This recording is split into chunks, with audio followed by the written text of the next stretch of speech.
Hi colleagues, Dr. Kofi here at home.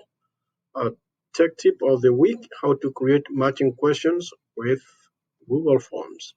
So to create uh, matching questions on Google Forms, initially you will have multiple choice. So go ahead and change it to multiple choice grid. Once you select that, you will have a series of rows on the left hand side and columns on the right. So if you have whatever number of words you have to type, make sure that your definitions, the longer ones, go on to the left, and the words or the terms, shorter ones, go on to the right.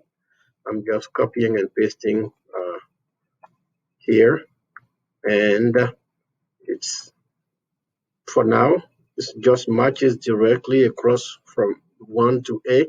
It's beautiful out, Fable. The weather is good, Fable.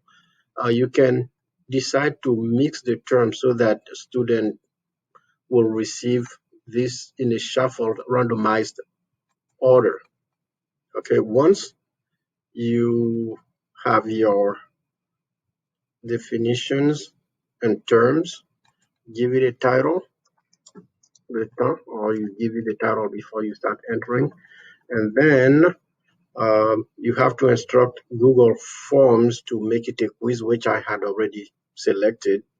So we have created a matching quiz.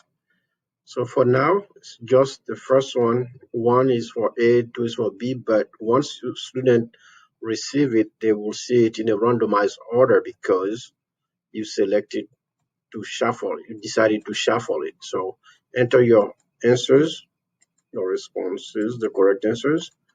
And if there are so many terms, student will have to drag this line down here to be able to see uh, the remainder of the screen. Okay, and once it's done, you can just send them the quiz, and this is what they will see on the screen.